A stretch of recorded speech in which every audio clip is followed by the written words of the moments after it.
ہم کدھر چل رہے ہیں؟ جب قرآن و حدیث کو اسٹڈی کرنے کی کوشش کی تو پتہ چلا کہ ایک بھی نشانی قیامت کی، ایک بھی نشانی جو بتائی گئی ہے علامات صغریٰ وہ باقی نہیں ہے، ساری کی ساری ہو چکی ہیں۔ اگر کسی کو کسی اسپیسیفک نشانی کے بارے میں کوشچن ہے تو مجھے بھی بتائیں۔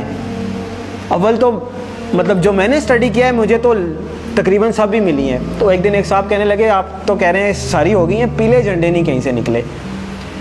تو میں نے کہا پیلے جھنڈے تو وہ رابعہ ابھی نکلے تھے مصر میں، جب صدر مرسی کی حکومت انہوں نے گرائی تھی تو وہاں پہ پیلے جھنڈے رابعہ کا نشان انہوں نے بنایا تھا اور بڑی احتجاج کی تھی، وہاں سے پیلے جھنڈے نکلے تھے۔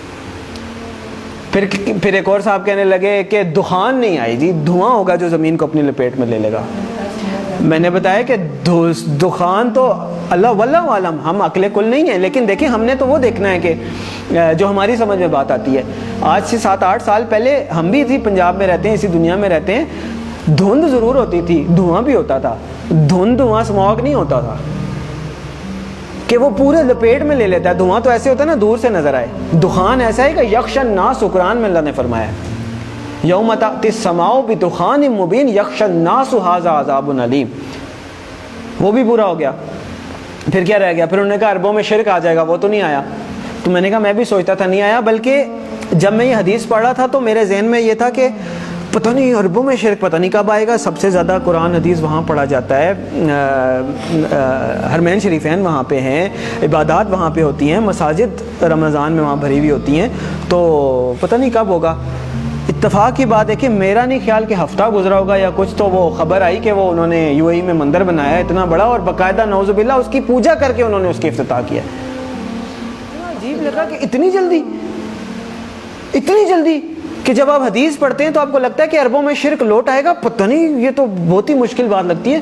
اور ہم نے مطلب ایک ہوتا ہے سالوں گزر جائیں پھر بھی بات ہے، وہ ادھر پڑھا ادھر وہ بات ہوگی۔ تو ایک بھی نشانی مجھے نہیں ملی، اگر کسی صاحب کو ملی ہے تو مجھے بھی بتائیں۔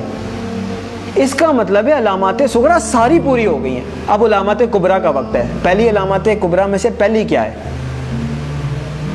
امام المہدی کا ظہور پہلی علامات کبریٰ میں سے پہلی بڑی نشانی ہے۔ دوسری ہے دجال کا ظہور، تیسری ہے حضرت عیسیٰ علیہ السلام کا حضرت عیسیٰ علیہ السلام کا آسمان سے آنا واپس، چوتھی ہے یاجوج ماجوج۔ 4 یہ نشانیاں ہیں قیامت کی علامات کبریٰ۔ پھر 2 اور نشانیاں ہیں، سورج کا مغرب سے نکلنا اور دعوت الارض کا نکلنا۔ کیٹیگرائزیشن یہ حدیث میں نہیں ہے کہ 4 نشانیاں ہیں یا 5 ہیں، ویسے بتایا گیا ہے۔ اس کو پھر علماء نے اپنے حساب سے، جیسے میں نے پہلے آپ کو بتائی دخان ہو گیا یا مختلف رابعہ ہو گئے، پہلی پیلے جھنڈے ہو گئے، یہ وہ ان کو علامات صغریٰ کہا گیا ہے، چھوٹی نشانیاں، اور یہ جو ابھی میں نے 4 آپ کو گنوائی ہیں نا علامات کبریٰ کے طور پہ کیٹیگرائز کیا گیا ہے۔ لیکن یہ جو باقی 2 ہیں میں ان کو علامات کبریٰ میں کیٹیگرائز نہیں کرتا، میری اپنی ایک کیٹیگرائزیشن ہے۔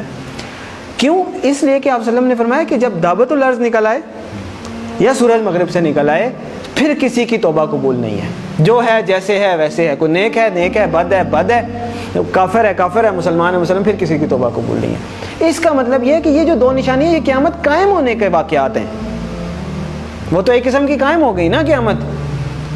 تو جو نشانی تو وہ ہے کہ آپ الرٹ ہے، نشانی ہے بھائی آنے والی ہے، تیار ہو جائیں۔ تو جب آ گئی تو پھر تو نہ توبہ ہے نہ کچھ ہے، پھر تو نشانی نہ ہوئی، پھر تو ہو ہی گئی۔ جب توبہ ہی نہیں قبول، اس کے بعد آپ کوئی چینج ہی نہیں، ایکسیپٹنس۔ تو اس لیے 4 نشانیاں قیامت قائم ہونے کی ہیں، اس وقت تک پھر بھی چانس ہوگا، ایون دجال کے آنے کے بعد بھی چانس ہوگا اگر کوئی توبہ کرتا ہے، اللہ توفیق دیتا ہے۔ حضرت عیسیٰ علیہ السلام دنیا میں آتے ہیں، چانس ہے، یاجوج ماجوج آتے ہیں، چانس ہے، لیکن اس کے بعد دعوت الارض نکل آیا یا سورج مغرب سے نکل آیا پھر ختم۔ تو علامات صغریٰ ساری پوری ہو گئی، علامات کبریٰ کا وقت، اور علامات کبریٰ میں سب سے پہلے امام المہدی کا ظہور ہے۔ اور میرے بھائیوں، میرے پاس مطلب وہ اذان دینے والی بات ہے کہ وہ مؤذن اذان دیتا ہے نا، وہ کبھی کئی 1-2 بندے آتے ہیں، کبھی کوئی بھی نہیں آتا۔ میرے بس میں نہیں ہے کہ میں چیخ کے بولوں کدھر سو رہے ہو کدھر جا رہے ہو، اور نکل آؤ روٹی کپڑا مکان سے، اور میری جاب میری گاڑی میرا بچہ میرا پلاٹ، نہیں۔ اور پتہ نہیں قیامت میں نے آپ لوگوں کو حدیث سنائی ہے، آنکھیں کھولیں، اور پتہ نہیں قیامت میں کتنے سال رہ گئے ہیں، شاید ہم پتہ نہیں اگلی جنریشن آئے بھی کہ نہ آئے، اور بعض لوگ کہتے ہیں پتہ نہیں پاگل ہے, سب کو ایسے لگتا تھا قیامت آنے والی ہے. نہیں, حدیث میں آپ صلی اللہ علیہ وسلم نے فرمایا کہ میں اللہ سے امید کرتا ہوں کہ میری امت کو آدھے دن کا وقت تو دے ہی دے گا اللہ تعالیٰ. صحابہ نے فرمایا آدھے دن سے کیا مراد ہے؟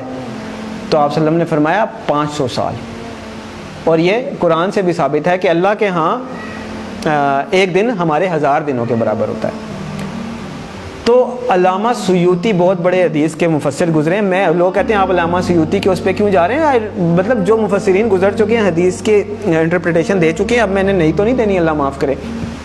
تو علامہ سیوطی رحمۃ اللہ علیہ نے اس کی انٹرپریٹیشن میں لکھا ہے کہ اس کا مطلب ہے کہ ایک دن کے بعد 1.5 دن, یعنی کہ پچھلی امتوں کو کسی کو 1 دن ملا, کسی کو آدھا دن ملا, کسی اس طرح, یعنی کسی کی عمر 1000 سال ہوئی, کسی کی 500 سال, مختلف. تو انہوں نے اپنے حساب سے بتایا کہ اس کا مطلب ہے 1 دن کے بعد آدھا دن اس امت کے لیے. یعنی باقیوں کو اگر 1 دن ملا ہے تو اللہ تعالیٰ اس امت کو آدھا دن مزید دے دے گا, باقیوں سے زیادہ تھوڑی سی مہلت دے دے گا. تو 1500 سال ہجری. او بھائی کدھر بیٹھے ہیں ہم؟ 1443 ہی ہے نا. تو گنتی کا حساب لگا لیں, 60 سال پورے نہیں رہتے. میں نہیں کہہ رہا. تو اس کا مطلب یہ ہے کہ تھوڑا سا, میں یہ نہیں کہہ رہا کہ 60 سال میں ہی آ جائے گی, یعنی اللہ تعالیٰ نے اگر آدھے دن کی مہلت دینی ہے, اللہ کی مرضی, تھوڑا بہت آگے پیچھے بھی ہو سکتا ہے. لیکن سمجھنے کی بات ہے کہ ہم بالکل ایج پہ کھڑے ہیں, گرنے لگے ہیں نیچے, اور دیکھ پیچھے جا رہے ہیں, دیکھ پیچھے جا رہے ہیں. وہ کہتے ہیں نا کہ سامان 100 برس کا, پل کی خبر نہیں.